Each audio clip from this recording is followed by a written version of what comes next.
हे बघा, ह्याला पण आज मालकिनीसारखा खूपच कंटाळा आलेला असतो. कधी कधी मलाही पाणी प्यायला उठून, कधी झोपलेली असली ना, उठून पाणी प्यायचा कंटाळा येतो. तसा आमच्या हे सर्जचं झालेलं आहे बघा. इकडे बघू शकता तुम्ही की त्याला उठून पाणी प्यायचं खूप जीवावर आलेलं आहे. त्यामुळं ना त्याला कसं बसं तर उठवलं आणि पाणी पाजलं. नमस्कार मित्रांनो, मी दीपाली तुमच्या सर्वांचं मनपूर्वक स्वागत करते माझ्या ब्लॉगमध्ये. आणि चला बघा ना, गावाकडचा हा ब्लॉग आहे. खूप छान झालेला आहे, मस्त झालेला आहे. असं कोंबड्यांना मस्तपैकी दाणं घातलेलं आहे.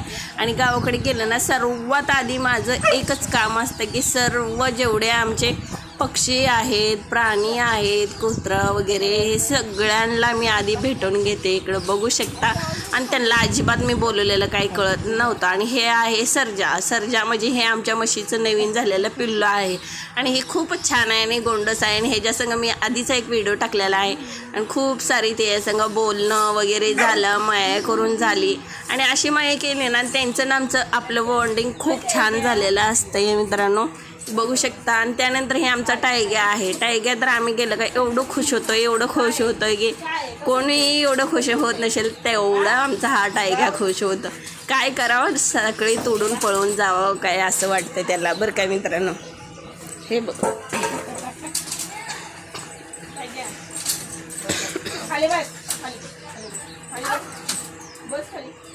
का तर माणसांच्या आधी आम्ही ह्या सगळ्यांनाच भेटत असल्यामुळं खूपच भारी वाटतं. आणि हे पण आमचं नवीन एक छोटंसं लहानसं पिल्लू आहे. आणि ती खूप छान सेकंड वगैरे देत होता. आणि त्याची पण आनंद घेतला. ते नवीन असल्यामुळं त्याची पण भेट घेतली. आणि त्यांची पण ओळख केल्यानंतर कुत्र्यांचं एक असं असतं बरं का, एकदा जर ओळख झाली ना, अजिबात त्यांनी विसरत नाहीत. का तर ते खूपच इमानदारी असतात, हे तुम्हाला माहीतच आहे मित्रांनो की. आणि त्यानंतर माझं हिचं थोडंसं काही पटत नाही बरं काय. हिच्याकडं का तुम्ही जास्त लक्ष देऊ नका. ही तर मला मारायलाच येत होती, आधी येत होती पण आता येत नाही आहे. तरी पण मला भीती वाटत होती मारती का काय. ज्यावेळेस ती गाभ होती ना, म्हणजे प्रेग्नंट होती ना, त्यावेळेस तिला काय होत होतं मला नाही माहीत, की ती मारायलाच यायची. उठली सुटली का मला मारायलाच यायची. त्यामुळं मी थोडीशी भेट होती. पण आता तसं काही तिचं रिॲक्ट नव्हतं, शांत होते. ते या डोक्यावर नाही आहे मी हात फिरवला. का तर ह्या सगळ्यांना भेटल्यानंतर खूप आनंद आणि मस्त असं फिलिंग येते बरं का मित्रांनो.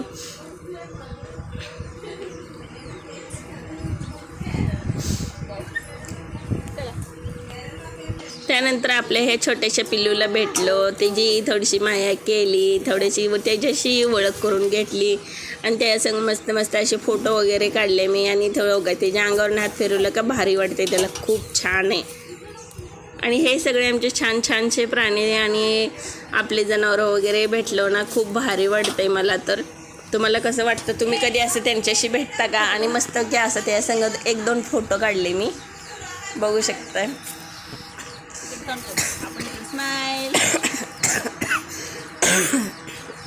थोडीशी तब्येत खराब असल्यामुळे एवढे दिवस झालं मी वॉइस देत नव्हती, तरी पण मधनं खोकला येतोय, सॉरी बरं का मित्रांनो.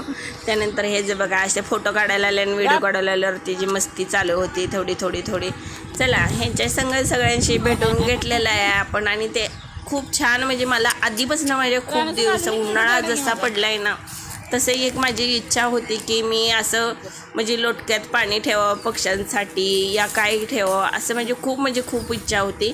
तरीसुद्धा मी 1-2 असं भरून ठेवत होती पक्ष्यांना, की होय बाबा आपण थोडंसं तर होईना आपलं पक्ष्यांसाठी प्रेम आणि हे करा. तुम्ही अजूनही उन्हाळा संपलेला नाही आहे, तुम्ही करू शकता. कुठंही जर वेस्टेज जर तुमच्याकडं असतं ना, ते एखाद्या वेळेस जर तुम्ही भरून ठेवलं तर त्यापासून कुत्रं मांजर वगैरे बाहेरचे कुत्रेसुद्धा असतात. त्यासाठी का होईना तुम्ही थोडंसं पाणी उन्हाळ्यासाठी, एका तर खूप उन्हाळ्याचा प्रॉब्लेम असल्यामुळं ना पाण्याचा, त्यामुळं ते नक्की भरून ठेवा बरं का मित्रांनो. रिक्वेस्ट आहे, एखादं आत्ता सध्याच्या सिच्युएशनला तर कुठंच आपल्या पक्ष्यांना पाणी वगैरे भेटत नाही. त्यामुळं मी हे सांगायला आलेलं आहे.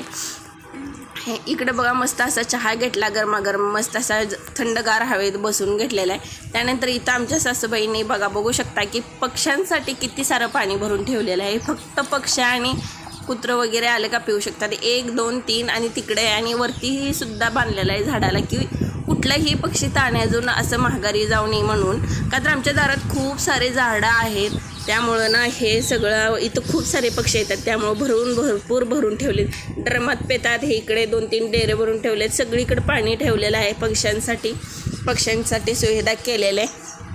त्यानंतर मस्त असा नाश्ता केला आणि यांनी अर्धा नाश्ता मला दिला का तर खूप जास्त पोहे झालते. सासूबाईने आमच्या मस्त असे गरमागरम पोहे बनवले आणि घेतले का तर आम्ही एमर्जन्सी जरा कामासाठीच गेलतो तिकडे, त्यामुळं गॅसच्या कामासाठी गेलेलं होतो. आणि आता तुम्हाला माहीतच आहे की गॅसचा प्रॉब्लेम किती चालू आहे, त्यामुळं गॅसचं काम होतं आमचं.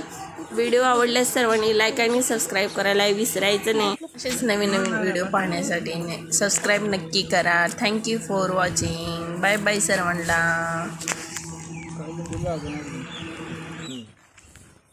कालचा कलर पण म्हणतो.